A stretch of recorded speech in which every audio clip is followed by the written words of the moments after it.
Non veg சுவையில் butter beans பொரியல் எப்படி பண்ணலான்னு பார்க்கலாம். அதுக்காக நான் மசாலா வறுக்கிறதுக்காக எடுத்திருக்கேன். இதில் வந்து 2 ஸ்பூன் தனியா எடுத்திருக்கேன், 3 காஞ்ச மிளகாய் எடுத்திருக்கேன், அப்புறம் வந்து ஜீரகம் 1 ஸ்பூன், அரை ஸ்பூன் வந்து சோம்பு எடுத்திருக்கேன். அதோட வந்து லவங்கம் வந்து 2ம், பட்டை வந்து ஒரு சின்ன துண்டு போட்டிருக்கேன். இப்போ இதை நல்லா வந்து எண்ணெயில் நல்லா வறுத்து எடுத்துட்டேன். வறுத்து எடுத்துட்டு இதுக்கு நமக்கு வேணும்னா தேங்காய் யூஸ் பண்ணிக்கலாம். நான் இது வந்து சாதத்துக்கு யூஸ் பண்ணுறதுனால நான் தேங்காய் ஆட் பண்ணல. நீங்கள் சப்பாத்தி இல்லை இட்லிக்கு ஒரு கிரேவியாக ரெடி பண்ணணும்னு நினச்சிங்கன்னா இதில் வந்து தேங்காய் ஆட் பண்ணிக்கோங்க. தேங்காய் ஆட் பண்ணிங்கன்னா உங்களுக்கு கிரேவி வந்து நல்லா இதுவாக வரும். சோம்பு போடுறோம். சோம்பு போட்ட பிறகு வந்து கருவேப்பிலை போடுறோம். கருவேப்பிலை பொரியட்டும். ஆனியன் வந்து ஒரு 2 ஆனியன் கட் பண்ணி வச்சுருக்கேன், அந்த ஆனியன் போடுறேன். ஆனியனை வந்து நல்லா வதக்கிடலாம்.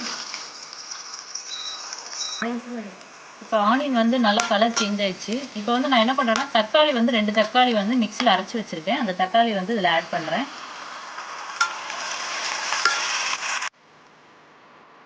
இப்போ வந்து என்னென்னா தக்காளி நல்லா வந்து வதங்கி நல்லா பைண்ட் ஆயிடுச்சு.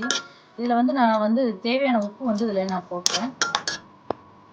நெக்ஸ்ட் வந்து நான் என்ன பண்ணுறேன்னா ஆல்ரெடி நான் மசாலா வந்து வதக்கினது காமிச்சல, அந்த மசாலாலாம் அரைச்சி வச்சுருக்கேன், அந்த மசாலாலாம் இதில் மசாலா வந்து ஆட் பண்ணியிருக்கேன். இதோட வந்து நான் கொஞ்சம் மஞ்சப்பொடி போட்டுக்கிறேன். போட்டு இதை நல்லா ஒரு 5 மினிட்ஸ் நல்லா வதக்கட்டும். நல்லா எண்ணெய் பிரிஞ்சு வரதுக்கு நல்லா வதக்குறேன்.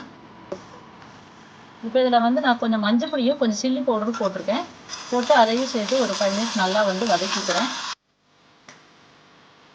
இப்போ இதில் வந்து நான் பட்டர் பீன்ஸ் வந்து ஒரு 3 நிமிஷம் விட்டு வேக வச்சு வச்சுருக்கேன். நான் இதில் வந்து நல்லா வந்து எண்ணெய் பிரிஞ்சு வந்துருச்சு. இதுக்கு வந்து நான் தண்ணி வந்து இந்த வேக வச்ச தண்ணியை நான் இதில் ஊற்றுறேன். தேங்காய் வந்து நான் ஆட் பண்ணல.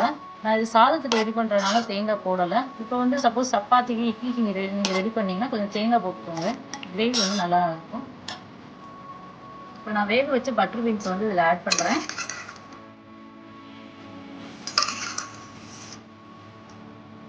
இப்போ பட்டர் பீன்ஸ் போட்டோடனே வந்து நல்லா நமக்கு ஒரு கிரேவி மாதிரி இருக்குது. இதை வந்து நான் வந்து சாதத்துக்குனால வந்து நல்லா கொஞ்சம் தண்ணி நல்லா வற்ற விடுறேன். வற்ற விட்டு ஒரு 5 மினிட்ஸ் வந்து சிம்லேயே வச்சுருக்கேன். வச்சுட்டு நான் எப்படி இருக்குன்னு காமிக்கிறேன்.